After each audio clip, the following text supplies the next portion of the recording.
Well, it's summer, which means we have a special Big East baseball whip around with some of your favorite Big East baseball players of the past. We're taking a trip down memory lane as they now are in their professional careers, some all the way up in the big leagues. And we're going to relive some moments, talk about some superstitions, some great coaching moments, as well as we'll also have some special guests. Let's get to it. I'm John Fanta, everybody. Let's meet our starting lineup here, if you will. From Butler, he played from 2012 to 2014. It's Eric Stout joining us tonight, as well as Creighton, Mike Gerber from 2011 to 2014 with us here as well. A Georgetown Hoya from 2007 to 2010. It's Tim Adelman. We've got a Seton Hall Pirate as well from 2011 to 2013. He played in South Orange. It's Zach Granite. And we'll go down to Villanova, a great pitcher for the Wildcats, one of their greatest in program history. From 2014 to 2017, he was on the rubber. It's Hunter Shriver. And finally, playing at Xavier on the rubber from 2015 to 2017 for the Musketeers, it's Zach Lowther. We will have a couple of special guests here coming up tonight. But we'll whip it around now. And I want to start with you, Eric. You know, you played at Butler from 2012 to 2014, and Butler ends up joining the Big East in 2013. So you had one season of Big East baseball. What did you see in how your program got benefited by entering the Big East Conference and playing that level of competition? It was very hugely beneficial to the baseball program. We came from the Horizon League in 2012 over to the A-10 to the Big East. So obviously the competition was better and better and better every year. I was just going down the line trying to think of like some Big East memories, but it was only, obviously 1 year that we were there. But baseball-wise, you could clearly tell the difference of competition. St. John's, who's normally nationally ranked, we're playing them 3 times, and obviously if you make it to the tournament more times. But it was just a huge difference in the competition level coming over from those 2 conferences. And the Atlantic 10 kind of helped us play better teams going into the Big East. So it was cool. The travel was obviously a little bit tougher on Butler, but we all seemed to just grind through it and make it work. But it was definitely a lot better competition than what I was used to my freshman year and sophomore year. So it was pretty cool to be able to experience those different types of levels and those different leagues going on throughout college baseball. Well, another big element of the 3 schools coming in, Xavier, Butler, and Creighton, is that with the Blue Jays, you had TD Ameritrade Park. You had the tradition of that program in Omaha really being the epicenter of college baseball. I'm curious, Mike, you playing at Creighton, now part of the Rockies organization, but for you, when you saw that your program was entering the Big East, what was your thought process? Yeah, I was excited. We were in my first 2 years, we were in the Missouri Valley and going to the Big East. It was cool. I got to experience new cities, not just being in the Midwest. So, like Eric said, the travel, being in Omaha, it was pretty, it really prepped you for pro ball a little bit.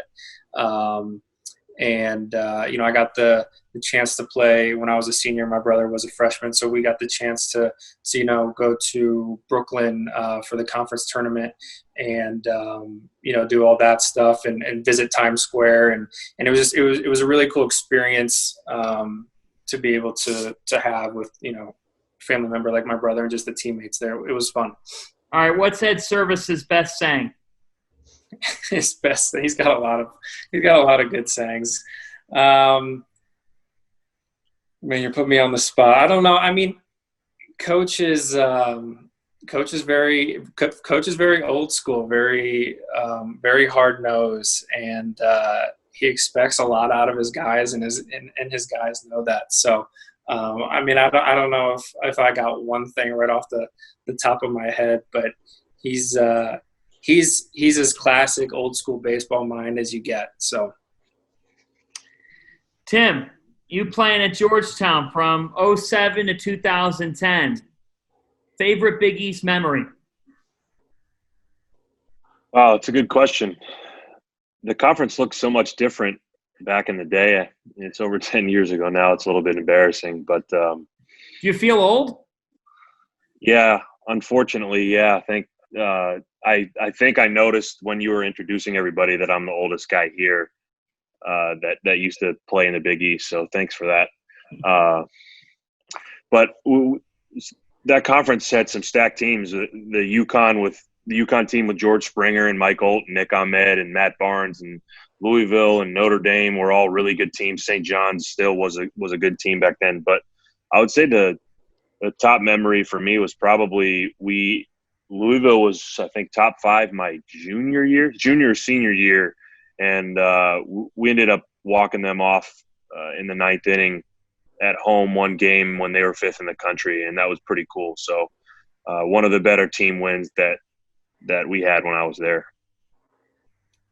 Hunter, for you, as someone who just kept on rolling and rolling at Villanova on the rubber, I know that for the program, look, in your time there, didn't end up making a Big East tournament necessarily. But by the same token, your career spoke for itself and what you were able to do. When you think about your time at Nova and going up against those Big East teams, taking that rubber for the first game of the series on the weekend, what comes to mind? Yeah, I mean, it was always a little challenging. Like, it was always a pitcher's duel, it seemed. And, we got one of the most fun ones right next to me over with Zach. I would always look forward to, like, those matchups and stuff. Like, it was always kind of who would break first. If you gave up a run or two, like, you might not have the best chance of winning. So that was kind of just a little bit of a kick in the butt, like, get it going. Otherwise, you're not going to have too much success. So you always kind of had to be at your best. And fortunately, like, I think that worked for me. Also, just being able to control what I could on the mound was the best thing that I learned for sure. But I enjoyed every second of it. I have so many good memories and stuff that I'll carry with me forever. Do you think that ever walking off the mound that you exchanged a stare with Zach? I don't know about that. I think, like, the older we got, the more, we just recognized each other's abilities and stuff. As a freshman and whatnot, like, I was just trying to keep my head down and just go throw strikes and stuff. But the second, third time we faced off against each other, it was just, a little bit more of a respect thing than anything, I would say. All right, for you, Zach, you went out with a bang in your Xavier career, back-to-back Big East tournament championships, part of 3 out of 4 for the program. And for the Xavier Musketeers, a Big East baseball follower, again, heading into 2013, didn't know a lot about the program. Well, they soon knew what Xavier could do. What was the level of excitement for you being a part of those rides, and how would you describe what it was like, as one of the players who really ushered in this new era for Xavier baseball to actually come out with hardware? Yeah, I think that the competition that we played was – we were all so evenly matched that every game you kind of had to have it. And I think just playing the same guys for 3 years in a row, things got personal, but they were strategic, and it was just a fun game to play in. And you kind of see the guys that are around you from every team. You're all in the same position. So just being able to kind of have fun and, respect one another, but also go out there and compete was something that I think every team was really able to bring. So that just brought the best out of everyone else. So I really enjoyed it. We'll get to Zach Granite. Zach, you're at a Home Depot, right? Yes, sir. Home How's Depot, that going baby. for you? Yo, we got the forklift coming right now. I don't know if you can hear it, but I need some pool salt. So, tough times right now. So I feel like it's only fitting that a Seton Hall player with the never lose your hustle mantra of the Shepherd Way, that you're at a Home Depot right now doing the Zoom. Yeah, man. I worked out this morning, did some baseball lessons, and now I'm here, So never lose your hustle, man. Seton Hall. You were part of a Big East championship team. Describe that ride. It was pretty amazing, honestly. Looks like So pretty much we weren't supposed to even make the tournament. They had us preseason ranked second out of last, and we actually snuck in. We had to sweep Georgetown to get in, and we did. that was the only way we got in the tournament. We ended up being the 5 seed because we swept them. There was a lot of ties up, towards the bottom. And, we beat West Virginia and we beat UConn 3-2 when they were ranked. And then we beat UConn again,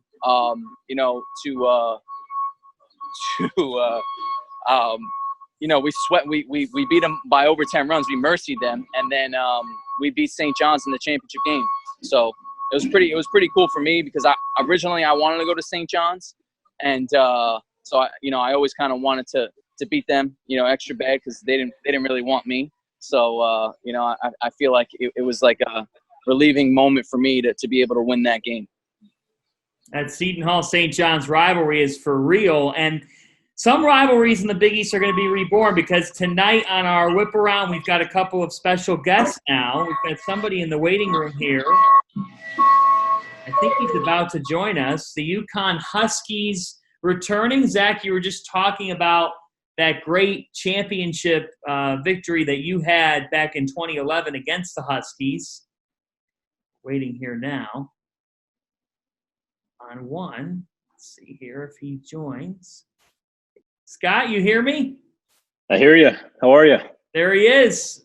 Scott Oberg joining us here. Scott, all these guys were they were just talking about all their wins over UConn over the years, and here they are. The Huskies are going to be back in the Big East, so the floor is yours here, crashing this Zoom.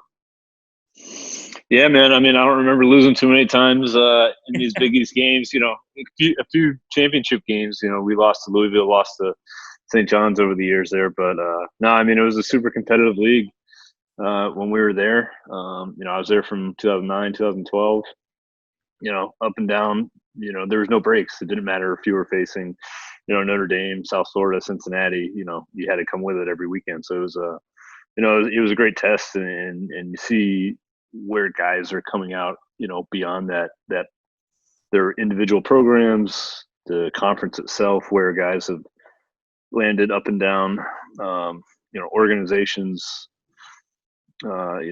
guys playing in winning World Series, guys playing in All-Star games. It's been awesome to see over the last number of years. I think it's wild. Like in 2011, Scott, you guys ended up losing the conference tournament. Seton Hall wins that, but then you go to the Super Regionals. Looking back on memory road, how would you describe that ride for the Huskies? Yeah, no, that was a really special team. That was when, all of those guys, that was a class I came in with. So, Springer, Barnes, Ahmed, all these guys come through. We're all juniors at that time. I unfortunately, and myself and another guy were hurt, so we didn't really get to really partake on the field as much during that run. But just watching the guys, watching the way they competed every single day, week in and week out, we ended up winning the regular season Big East title that year. That's kind of what jumped us into the regional. And even in the regional that year, we lost our first game to Coastal, turned around and swept the table, and ended up in Columbia to face South Carolina. Obviously ran into the back-to-back national champions, so that didn't really end up too well in our favor. But it was a resilient bunch of guys. Were really tough. Nick Ahmed at one point, he had hit a pop-up earlier in maybe right before the conference tournament. He had a pop-up in the infield, ended up crashing with the pitcher or first baseman or something, had a collapsed lung, was in the hospital for like a week, ended up coming back and, being a really big part of why we made a push to the Supers that year. Well, that's an amazing story. And that was an amazing run for the UConn Huskies, their first Super Regional appearance back in 2011. And now I'm going to challenge you guys here because we might not be playing baseball, but that doesn't mean you don't know other players and other folks that can come on. So the challenge is on here to have some players crash the Zoom. Anybody you got that can come on in here and crash the Zoom, teammates, whoever it may be. Let's see who you guys can come up with. I think we got one on here right now. Rylan, can you hear me? Yeah, can you see me? I can't see you yet. It's Rylan. Yeah, I don't know what's going on there. Rylan, let's see if you can get there. You are. The 2017 Big East Baseball Player of the Year joined us from the Xavier Musketeers. Heck yeah. How we doing? I'm doing well. I got to say, your teammate Zach, that's how you set the tone. You get a Big East Player of the Year on. That's what he told me when he called me. So let's take a deeper dive here, Rylan, because I covered you guys. I remember you had a lot of different superstitions and things that you guys did that were the keys to winning. So much so that you went to a particular restaurant, I think, several days in a row. Yeah. Yeah, no, we hit up Cracker Barrel very often. You know, it wasn't just a Big East tournament though either. That wasn't just a thing. It was literally the entire year we went to Cracker Barrel all the time. Eric, I think you're shaking your head, right?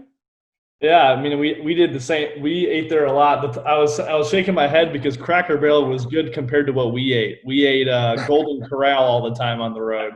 Oh no! So I'm shaking my head because I'll take Cracker Barrel any day over Golden Corral. You know, it's only fitting that Xavier and Butler are eating at opposite places. Mm-hmm. Yeah, I mean that was definitely our biggest rival, so it was always fun playing them, and we had our good matchups here and there, but we definitely ate at different places. Maybe that's why they got the upper hand on us all the time. I don't know. I mean, those Cracker Barrel, that fried chicken, and those biscuits. Those are the keys of success. Golden Corral can't match that, so might have to be an adjustment in the future from Coach Schrag and the Bulldogs. Anybody else have any unique on the road food experience or on the bus, their go-to, whatever you guys ate when you were playing in college? Oh, we had we went to forget which year this was, but we went to an Outback Steakhouse one year. And someone got sick, and it ran through the whole team. It was like every day, it was like who was going to get sick next. We started calling it the Outback flu, but it was tough, even though Outback's normally pretty good. So I know that's a bad hit for Outback here tonight from Creighton Baseball. I know when we were in Omaha for the conference tournament 1 week, we ate at, it was like Spaghetti Factory or something like that, every single day for lunch right before practice. I don't know why our Googans wanted that, but that was what we had. It was disturbing. We ate a lot of Domino's pizza too. To this day, I can't eat Domino's. I'm so sick of it still. Hunter? I was always just the Chipotle guy on the night before I started. So whatever it took, like if it was just down the corner, like 10 minutes away, Uber, like whatever it was, that's just where I was at. Always Thursday night, Chipotle. Zach, we're talking food here. We're talking, any experiences, whether it was on the road, the Pirates' go-to place. Where'd you guys hit up a lot? Which Zach? Me? Yeah, that's right. I think we hit up that Jason's Deli a lot. My freshman year, we always found a Jason's Deli, and we had the free. You'd see 30 guys going after free ice cream every single time, which was pretty funny. But we used to get like a big pasta dish or something like that, and then hit up the ice cream afterwards. So it was pretty good.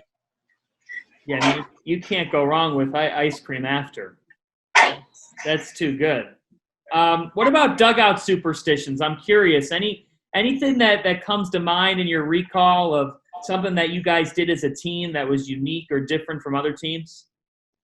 I think it's just pretty funny on how different like college and pro ball is. Like okay.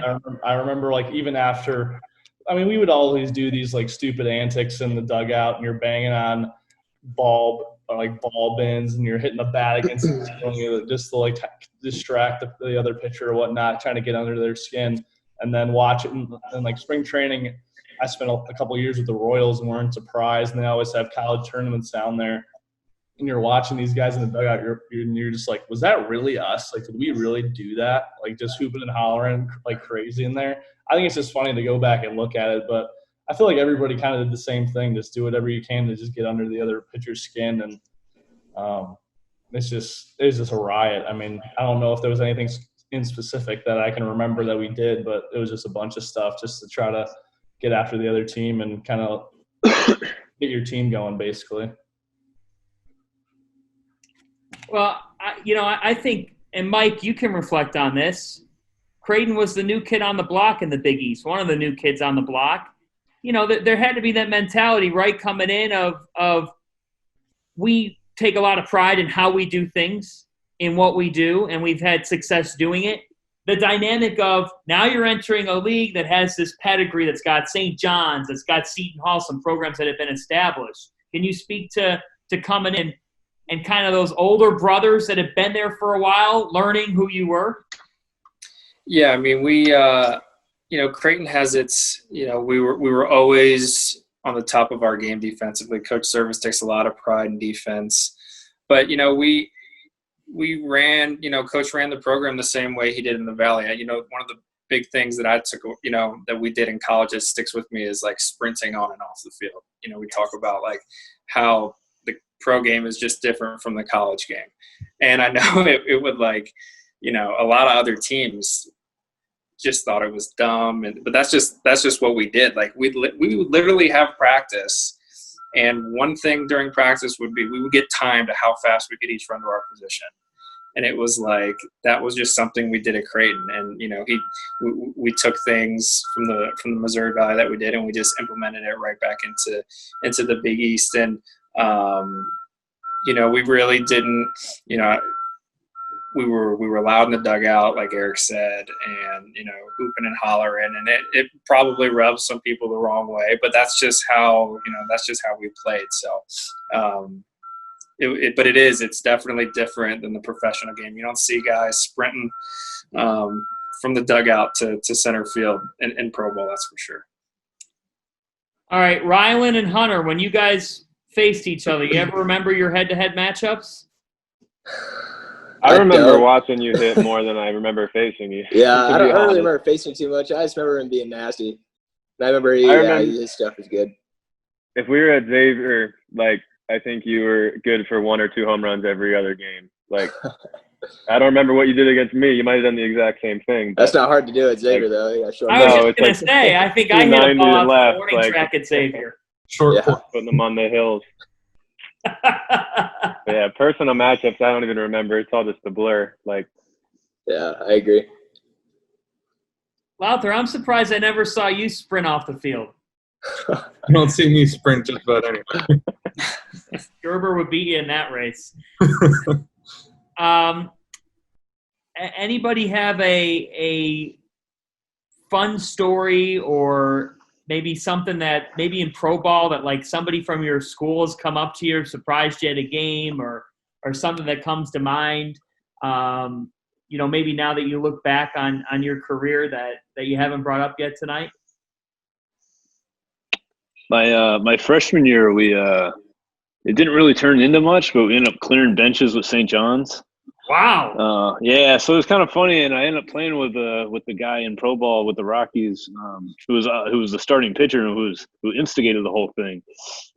And I'm pretty sure Joe Panic was there at the same time, and I ended up playing with a few other St. John's guys. So basically, one of our guys had gone out and hit blasted 2 homers over the right field wall earlier in the game, and so he was already kind of pissed off a little bit. I think Scott Brown was pitching coach there at the time. I think he kind of maybe nudged him to send a message a little bit. So Bruce Kern decided to go headhunting and fired one straight to the backstop right over the guy's head. And we cleared benches. They had a little Spanish shortstop that was chirping at us. It didn't really turn into a whole lot, but it was kind of one of those things where I was like, it's like, holy crap, is this what happens in college? You just clear benches all the time, 19 years old. And then it's funny, you run into certain guys along the way. And I had even gotten a text maybe a month ago from Bruce, and he's just like, hey, somebody brought up the fact that I threw at Pete Fotzi's head 10 years ago. Why are we still bringing this up right now? Oh man, that's some good stuff. I don't think in my time covering the league I've seen any benches really clear, but I have seen several heated moments. It was definitely, it was close. I mean, luckily nobody threw a fist or anything. And even our pitching coach was ready to go out there and knock somebody out. But that's when Scott, right? Yeah, 100%, man. We just kind of had that mentality a little bit. And, one guy took one pitch too far and that was it. And then everybody was out in the field yelling and screaming at each other, and umpires kind of settled it down. Luckily it didn't turn into anything, but it was interesting. Well, looks like we got some more special guests here tonight. Remember, if you have somebody to crash the Zoom, bring them on here into our Big East baseball whip around. I got somebody coming. It's no 2007. Oh, here we go. I'm admitting a bunch of people right now. I'm just waiting to see here who's going to join us. Oh, my goodness gracious. It's Butler Blue the Fourth and Ty Blankmeyer from St. John's. There's my celebrity right there. Eric, I think you might have just won. What's up, Ty? Thanks for joining. Guys, my reaction to this is, wow. Butler Blue. What's up, Fanta? How we doing, John? Nice to see you. Nice to see you too, Eric. How's it going? Thank you for doing this. Hey, no problem. We got a playful pup here who's ready to show off. So Butler Blue the Fourth is brand new. I mean, just a matter of months old, correct? Absolutely. He's going to be about 8 months here on the 30th, 8 months old, and he's still on his 16th day of official mascot duty. So old Trip retired here officially, and this guy's training he's taking over. I have to say, Eric, out of all the guests that anybody could have brought on, this is surely creative. Oh, well, I give props out there to Evan. I texted him about an hour ago to try to get this in there. I just thought it'd be pretty funny and a little Butler shout out right there to get Blue 4 in there. Now, will Blue go to a baseball game, Evan? Oh, absolutely. I'm hoping Blue will throw out a few first pitches here and there. He'll be there. He's a big fan of baseball snacks, so you better believe that he'll be involved there as well. We've got a couple St. John's Red Storm players on here. We've got Brendan Lobbin, who I don't think his video's on yet. It should be coming on in a second here, Brendan. There you are. And we got Ty Blankmeyer, a couple of Johnnies. Guys, we were just talking about with Scott Oberg an apparent benches clearing moment with UConn. Brendan, I think you were around, right? For that? You in your car? I think I was bat boy, and I didn't want any part of that. Loban was probably on the team. We hear you a little bit. Yeah, Ty, I think you might remember that. Oh, yeah, I do. I want to know part of it. I might have swung some bats around, but that was a sight to see at a young age. Sorry. Yeah, what year was this again? This was 2009, I think.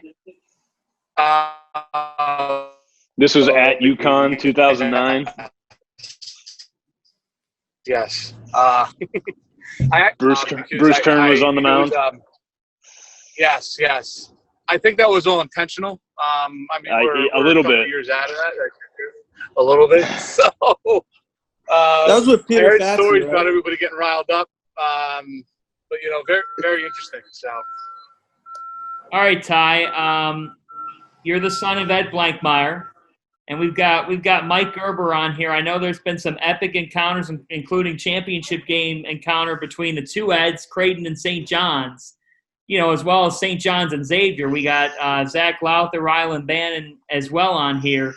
Talk about some of those newer members to the Big East when they came in. Your program, your dad's led it for so long, and you knew it in the old Big East, but then the reconfiguration of the league that it's been under, those schools came in and then developed some really fun rivalries.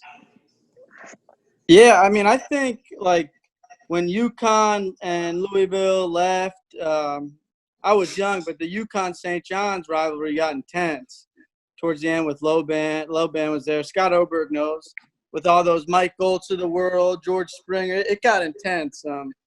And then I think when it transferred over and UConn left us and all that, I don't think the guys knew what to expect. But then you saw the style of baseball Creighton played, and then Scott Guggens was the maestro of May. He just figured it out down the stretch and put together win after win towards the end, like he did at Cincinnati too. So for what they lost, I'm happy UConn's back. But they gained some really good programs, both different style of play. But it was fun to watch in the Big East. Rylan, tell me about the maestro of May. Scott Googans. The Maestro of Ming? What is that? That's the name that Ty Blankmeyer's given. I saw it on Twitter last year. Like since he the Master of May. Every May he figures it out. Like he did it twice at. Oh yeah. And then he does it at Cincinnati. Takes him to a super regional. Like yeah. I mean, every year we were there, the first like month of the season was always like the worst month ever. We were just all so down on ourselves because we'd go play all these like big schools and we would get our butts kicked. And come May we start playing some Big East ball after playing teams like that, and we always just kind of figured it out. He kind of created that culture for us, and obviously that's something that we worked towards all off season, and we kind of knew that going into the season we had a tough schedule ahead of us. So come May it was always kind of fun to see what playing some bigger schools like that would do for us, and it was fun. I'm adding in a couple more here. Feel free to add anybody in who wants to crash the Zoom. We got a few more minutes left on this. Let's see. Zach Granite, you're in the car now. It looks like you got your pool salt. Yeah, everything's good. Just going home now. Zach, any favorite, unique Big East memory that pops into your head? A wild game, a crazy moment? Obviously, you won a championship, but maybe something a little different. We had a really good Louisville series at home my freshman year. Sorry, my father's in the car. He wants to talk too. Can I tell the story? I know it better, so can I tell the story?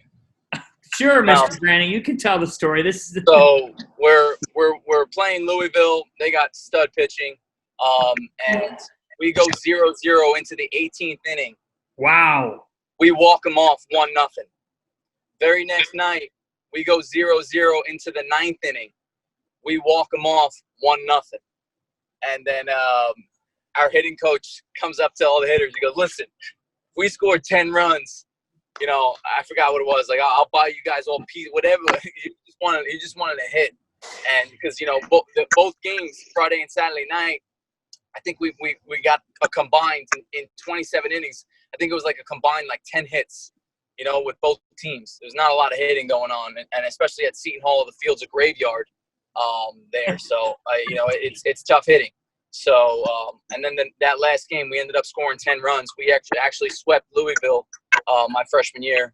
And it was one of our another weekend series that, without that, we don't get in the Big East tournament. So, it was just kind of crazy how that season went. And that series sticks out to me more than any because you go 0-0 into the 18th inning, it's pretty crazy. And another little crazy thing is we did a suicide squeeze in this, I think the 17th inning, and we popped it up, and they doubled them off. It was bases loaded, 1 out, and we tried to suicide squeeze. He popped it up, and our coach, Coach Shepard, who probably wouldn't love me telling the story, he kicked the bat rack and hurt his foot.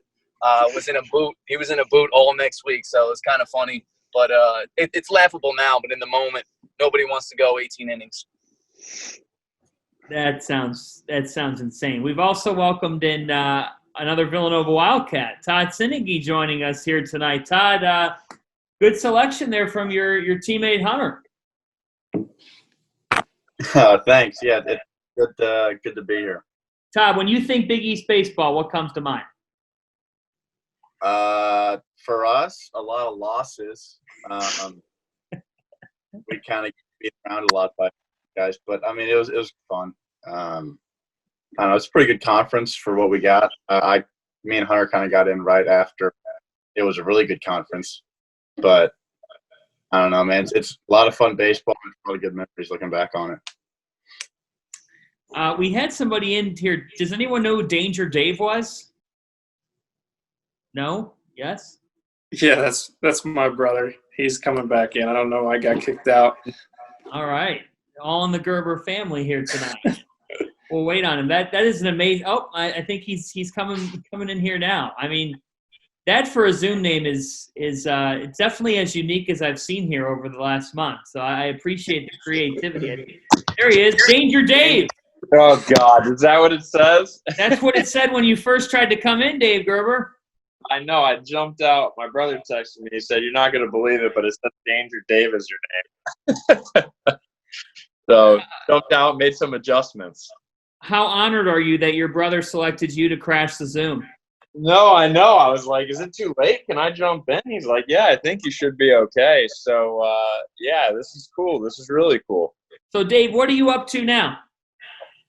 So now I am actually in medical device sales with Stryker, and I'm actually doing sports medicine sales. So it's cool. I get to see a lot of with rotator cuff injuries, labor repairs. So stuff that I had seen friends go through, I kind of get to see these surgeries in action, which is cool.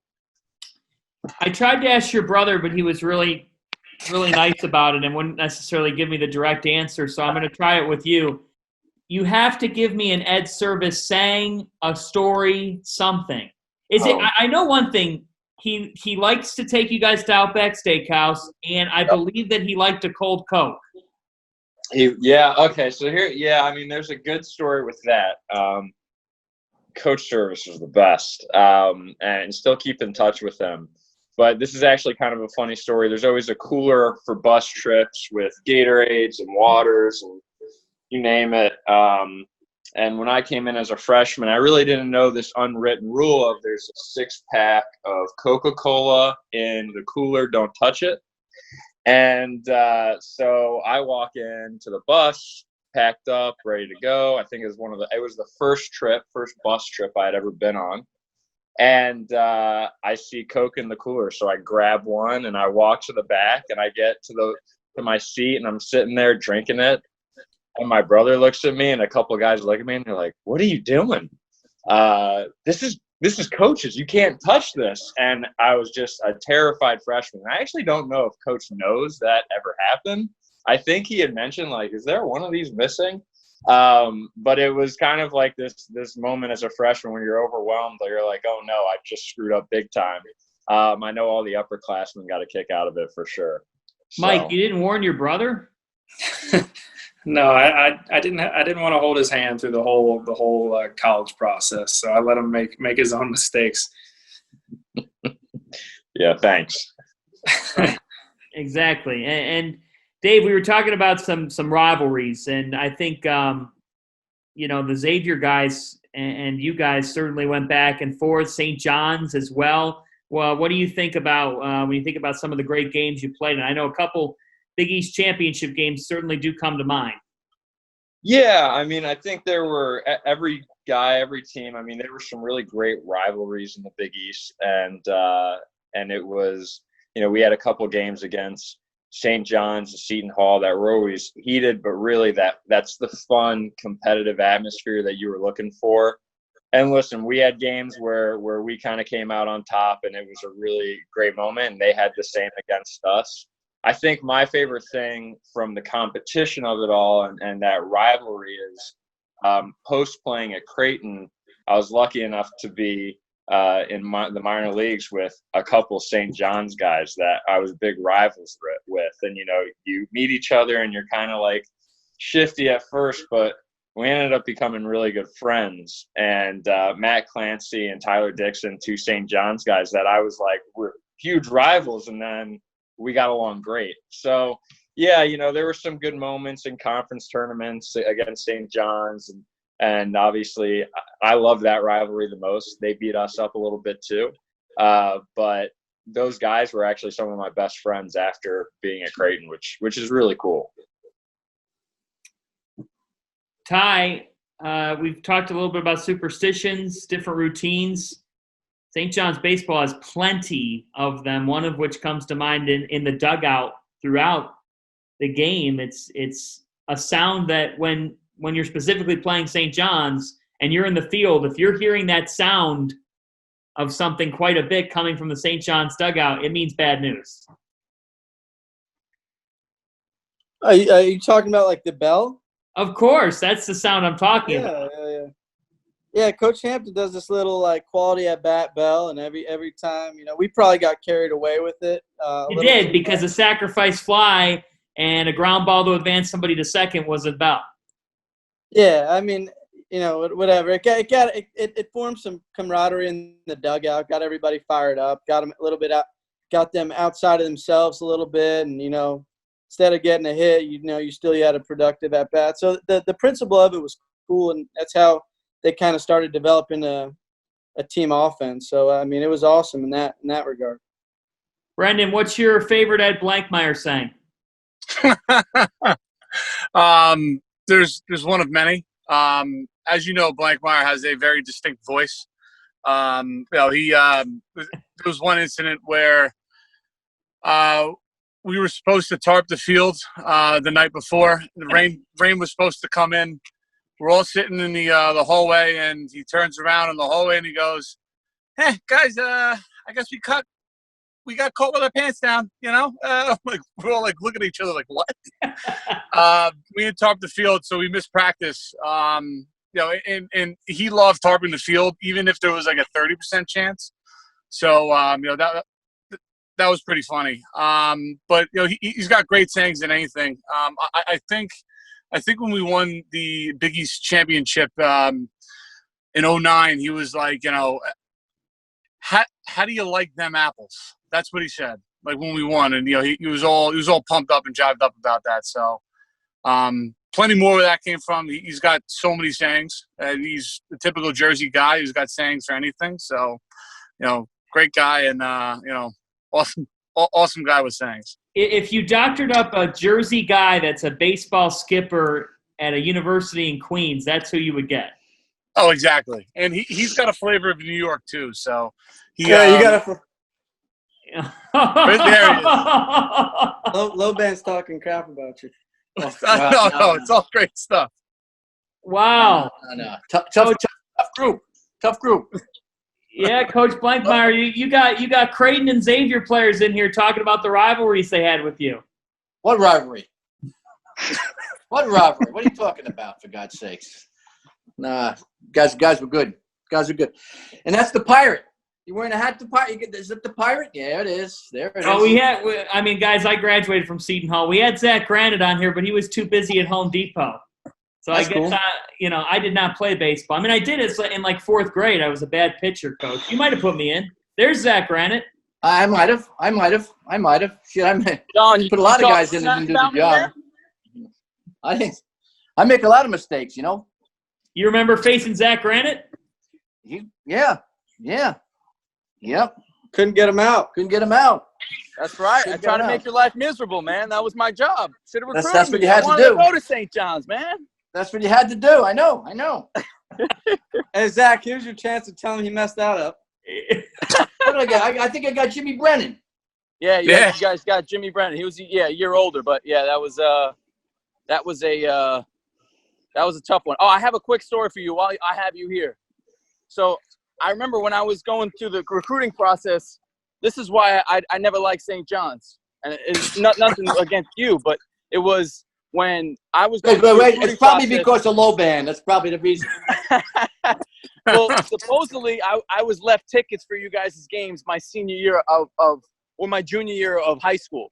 So I thought, I would go to a game, check it out, and there was no tickets on the Zach Granite. And that pissed me off more than anything. I was so embarrassed. I was with my whole family. And I was like, wow, all right, they're going to do me like that? All right, we'll see what happens. And, I was... Well, blame Nick Defendis. Hey, wait a second. Now, are you dating some girl from this area? Yeah, my wife is from Long Island.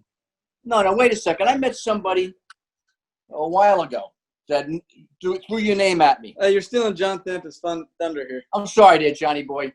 Well, Coach, we got you on here, Coach. Scott Oberg from UConn was talking about a benches clearing. You talking about another one of my mistakes? Come on. Scott, break it down. You're talking about a benches clearing situation. Come on now. Yeah, when Bruce Kearns throwing at Pete Fotzi's head after he clipped him a couple of times. Yeah, come on. Hey, but we had your asses in the dugout, didn't we? I don't know about that, but yeah, that was a pretty good situation there. We can blame Scott Brown for that one. Well, I'll blame Brownie. I'm not going to take credit for that. I think it was all Bruce, though. If you know Bruce Kern, I'm sure you know Bruce Kern. I played with Bruce. Yeah, I played with Bruce. He was a couple cards short. He would do something like that. But hey, good seeing you guys. I know you're getting after it.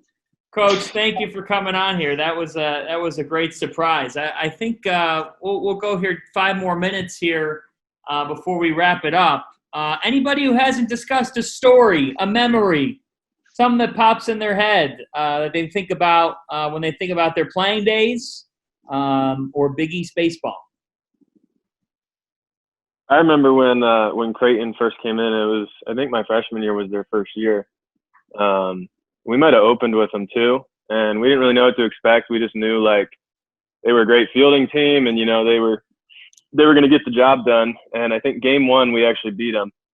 And I remember I was sitting there charting in between our head coach and our pitching coach at the time, and our head coach Gadri at the time looks over to me and Coach Mulvey, who's now the head coach, and goes, "Huh, that was pretty easy, huh?" And I don't think we beat him ever again. I'm pretty sure. Todd, you can back me up, and I mean, David, you were there, but I don't think we beat Creighton ever again after that first. We game. went 1-11 against Creighton. Yeah, the first game was the only one we won. Yeah, the beautiful day at Plymouth, though, it was probably 35 degrees windy, and it was misting rain. It was a great day at Villanova's ballpark. That's just kind of. It doesn't get better than that at Plymouth, though. Usually, That field's all turfed up now, though. They redid it all, right? Yeah, it looks beautiful. I mean, it's obviously the same conditions weather-wise, but like it's turf in the end. It looks a lot better than it did. The program's really done a lot of really good stuff for them, but I don't know. Yeah, wish we had it when we were there, but yeah. Shriver all the good upgrades. Shriver and I met first year of summer ball out here in the New England Collegiate Baseball League. So like cross paths, and then we're quickly teammates during the summer. So yeah, that's been we've kept in touch quite a bit. Yeah, being friends never made it easier to lose every game to you guys, but it was nice to know you. One coach we haven't talked about, I think Tim Adelman, you can talk about this, Pete Wilk. I always say Pete Wilk, like Patrick Swayze could play him in a movie. Yeah, Pete, he's a beauty. We actually at least once had a flight attendant believe that Patrick Swayze was on our flight. God rest his soul.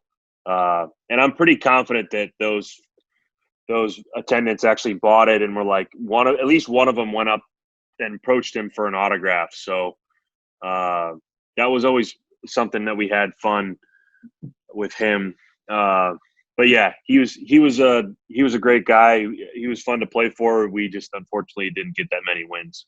So you did have the unique home field because you weren't on campus, so that certainly created a wrinkle, if you will, for visiting teams. If you could talk a little bit about that. Yeah, we had a cool park. It was about 20 minutes off campus, but it had a pretty unique feeling to it because it was surrounded by trees, sort of like just kind of tucked in, like off the beaten path. But it still had a cool ballpark feel to it, and really a good ballpark to hit in. That's evidenced by some of my career numbers. And with the metal bats, I mean, back in the day, like you could check swing and hit an opposite field home run. So it wasn't always the greatest to pitch in, but they had the cool bullpens off down the right field line, like kind of like almost like a tree house feel. And yeah, other than being a tough place to pitch, and it was a pretty cool spot. Well, I'd like to give you a chance, Scott. The UConn Huskies coming back to the Big East, and for Creighton, Butler, and Xavier, that'll be new territory for those schools, and UConn to be facing each other in Big East battles. What are your thoughts? Watch out. What'd you say, Ty? Watch out. The Huskies are good, man. Watch out. The scouting this area, they're good. Scott, what's it mean for the program to be back home? No, I think it's good. It was always the natural home, anyways. They're always I think they were a charter member of the Big East initially. and it's a nice fit. It's not the same. It'll be a little different, but those boys will compete anywhere. They competed in the American Conference. Faced some tough teams there, and it's going to be no different coming to this Big East with some of the teams that you just mentioned. So, it's going to be new. It's going to be different, but it's going to feel like home again. So, should be fun for those guys. Well, guys, it's a lot of fun. Great hour-long conversation. Fun to take a deep dive down memory lane. I want to thank everybody for coming on here tonight and going around those Big East spaces again. This was a lot of fun. Yeah, thank you. Yeah, thanks. Thank you for having us.